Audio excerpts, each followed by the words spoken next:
My radio, R.I.P., R.I.P. Okay. What are you celebrating of him okusinzira ku muyimbi gw'ofuuse olunaku olwaleero? Radio, I celebrate nti na sharing a life naye, na sharing a talent ye nange. Nze personally, it's very personal kubanga olujja olwaleero lusinga obunene to my dreams and my career getting started. Y'omu ku basajja abaalonsambira yali musajja mugabi ng'ayagaliza nga muntu w'abantu mukwano gwaffe bingi twagabananga bingi tweyigirako bingi and mwe simisolere taffaali lye yagatta ku music industry ya Uganda ng'ensi yange mukama mu ekimula eky'emirembe amusonyiwe n'ebyamusobako.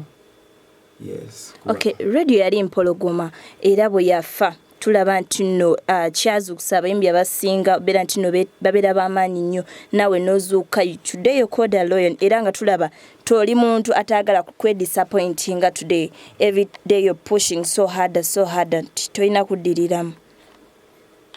Yes, of course radio yali musajja wa kabi yateekawo style ye elivinze on abaana bangi mbawulira abasoundinga nga radio even up to this day. So twafiirwa nnyo omuyimbi ow'amaanyi mu nsi naye nga naffe tuyigireko ekyokuyiga tufune ekyokuyiga kubanga radio paka nakati ali irreplaceable. Okay. Paka nakati tetumuzzangawo ekirala nga paka nakati radio has never been replaced. Okay. So we should cherish what we have. Music ne personal differences debali oli bwabanga inside representing abulungi nga muyimbi mulungi wa kabi oba munnabitone tumuwagire tumuwa omukwano gwaffe gyali kuba tetumanyi budde bwe tulina naye busigaddeyo tuleme nga Kamiri bwe yagamba basiima ogenze tutandika okukyusa tufune ekyokuyiga tutandika okusiima abantu nga bakyaliwo. Yes. Okay, wogamba kino radio tannafuna amuddira mbigere. Should we think tetunafunayo muntu ayimba nnyo nga ye? No, kitegeeza nti radio yali omu era taliddawo. Radio yajja omulundi gumu, there will never be another radio. Okay. Radio came and unfortunately radio left us. Okay. Before radio nga tannafa mwaka oluyimba Amaaso, how did it come up?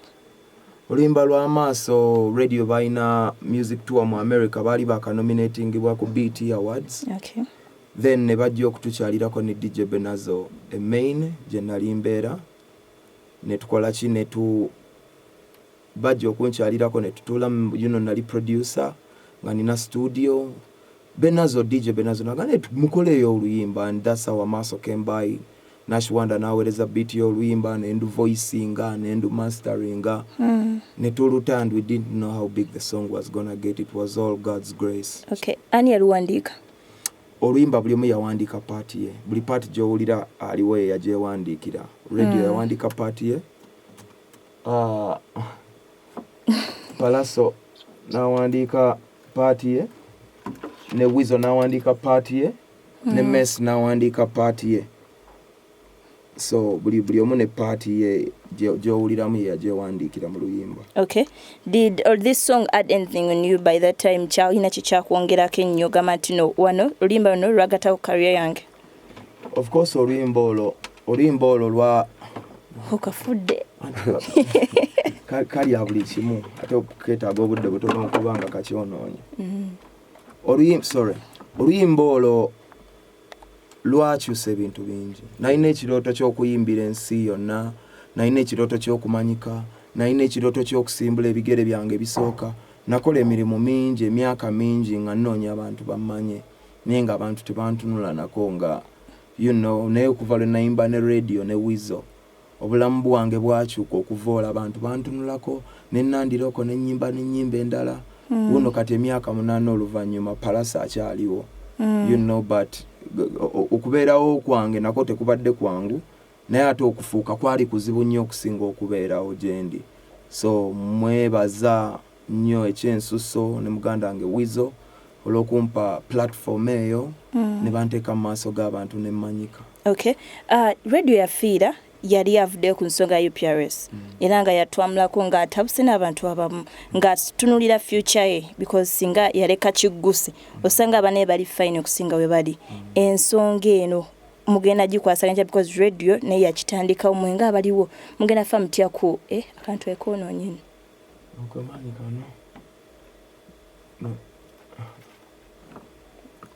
ensonga ya UPRS radio yafa nga agikozeeko ng'alinga yatunulira future ye ensonga ne mugenda gimaliriza mutyo bera nti newe oba ofudde osigala abantu abali fine era mwatandikira wa mwakomawa ensonga eno nze kasita nabuuza UPRS nagendayo ng'omuntu nga njagala kumanya personally how everything works ne bampa emboozi yaabwe ku ngeri ebintu gye bikolamu nga tebalina nga bonoogamba quantification method kiyinza gamba nti bakwantifyinga bwe bati omuyimbi n'afuna gundi bwe ziti bagendera ku nga bonoogamba ekisooka bagendera ku muntu aregistarinze nabo then bagendera ne kubeera ne size y'omuntu alinnya lye ate ne beerabira music akyuka kati mulembe gwa TikTok n'omuyimbi omuntu asobola okuba nga yalina oluyimba nga lunene naye nga talina linnya kati awo fairness neebula mu ngeri gye basplitinga funds between omunene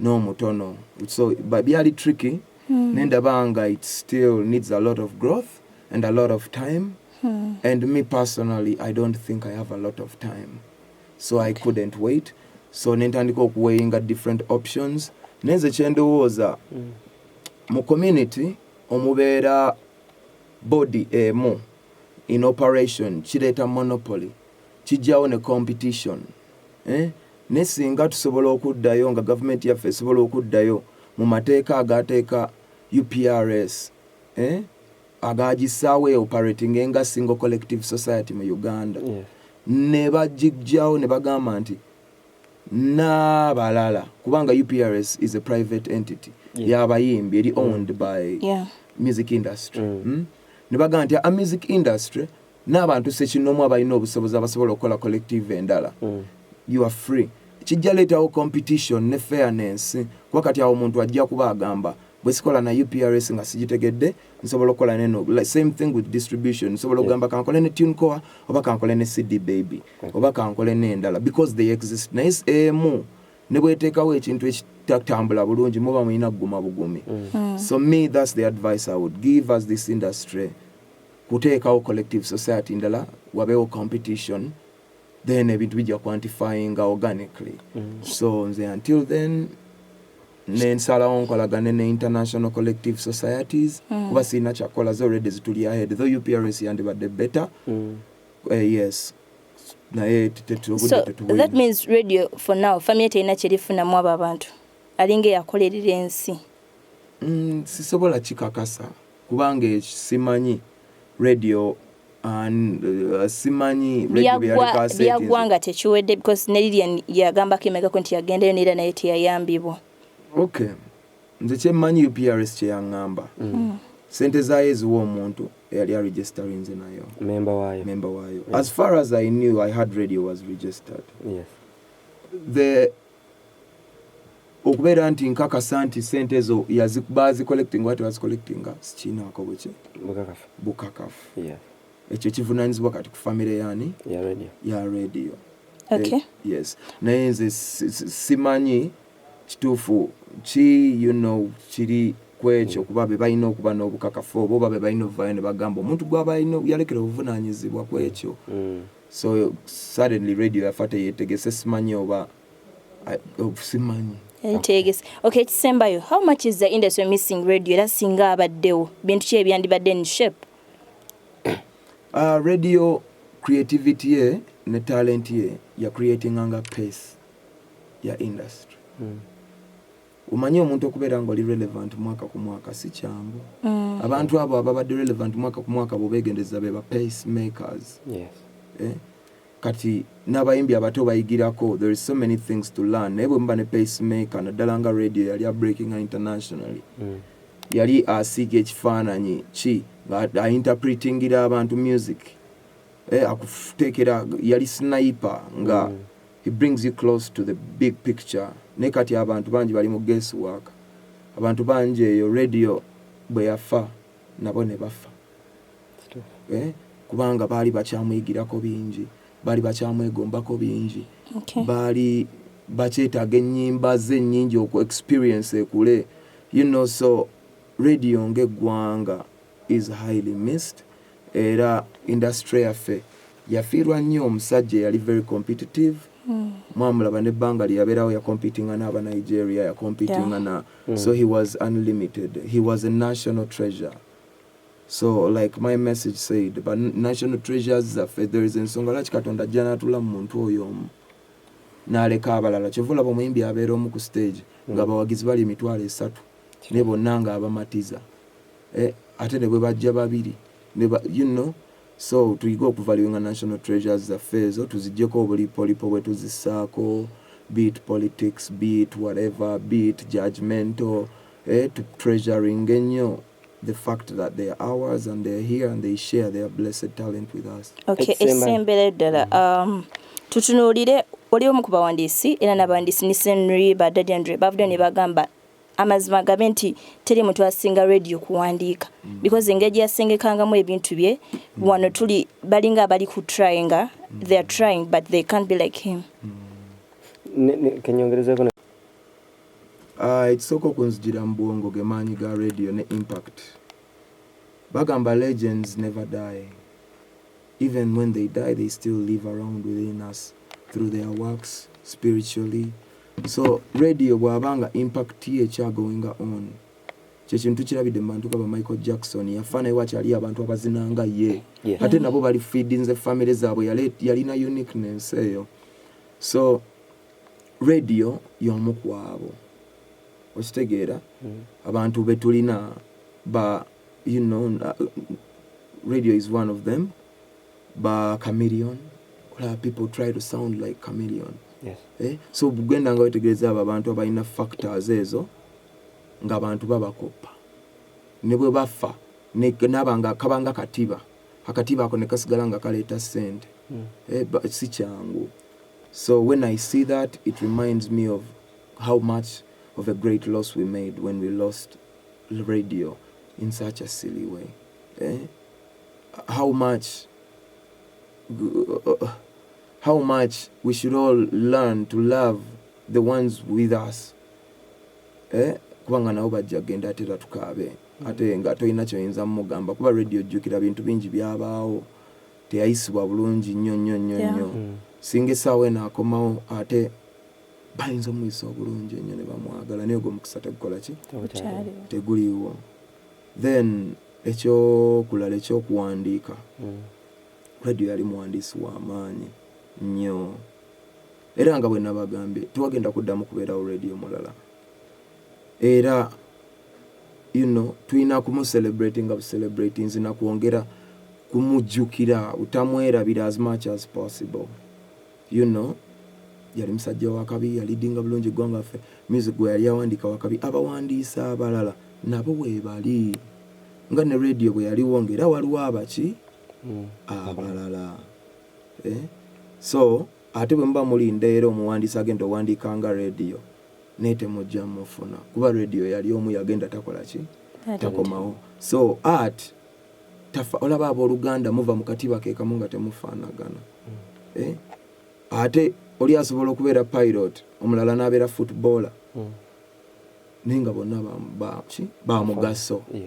Ate nga buli omu alina ekitiibwa kyaweesa famire yo b'eggwanga lye. So radio ekitiibwa yatuweesa kingi, y'omu ku bawandiisi abakasinga okubeera mu ggwanga lino abaagenda mu bitabo ng'abasinga, era yaggulawo enzigi nnyingi era naye nkiwa kimuwa essanyu ng'alaba abawandiisi abalala bajja after him kubanga yali mu industry gye yayagala ennyo, gye yayagala okulaba ng'ekula. Ate teyinza kula ng'abapya tebazze, abampandiika empya, abasitayire empya, abalien skin bawumbala bakuba zi style empya, ba mudra viral.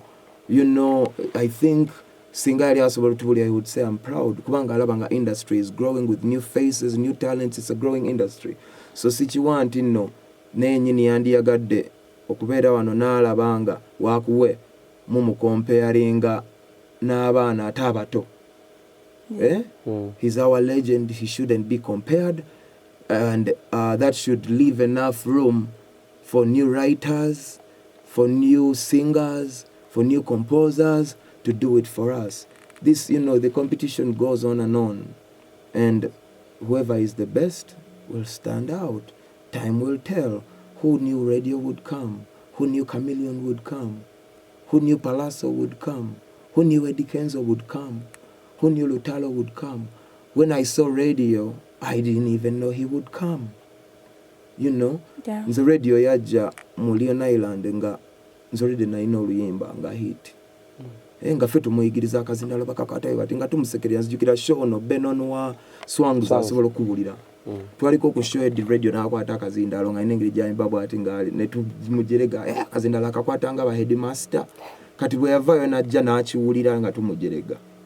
N'atubuuza bakakwata batya. Ne tumulaga esswaga lya akazindalo. N'akazindalo kalina enkwata yaako. Otegera yena art ffe twali twakola ki? Ne tumulaga. So naye n'atuyigiriza bingi naffe ne tumuyigirako bingi. Neffe nanga tu dreaming nze subirangako nti radio yasobola n'okunzisa ku stardom. So kikuwa ekyokuyigirako kungi nti Kabaka Katonda yawanika Farao mu bbanga n'amutuusa n'okulooza nti Farao ye Katonda. Kumba agenda kuleetera omuddu mu kibaya ku mugga ajja amwanule mu bwaki mu bwa Farao. Katonda yaleeta Goliath n'obusaale n'amagye kikosi n'aleeta Daudi n'envuumuulo ayolesa amaanyi ge. Katonda yakwata radio from deep down gye yava bawulira story ye n'amuleeta ku ntiko ayolesa amaanyi ge. Era ye Katonda oyo omulamu akyasobola okuddamu n'akwatayo omuntu yenna gw'asiimye n'amuwanika n'amuteekayo. Bw'aba tusabe abe Munnayuganda, tusabe ab'omu ku ffe ne radio kijjamu essanyu ly'amaanyi yonna gy'ali awummule mirembe.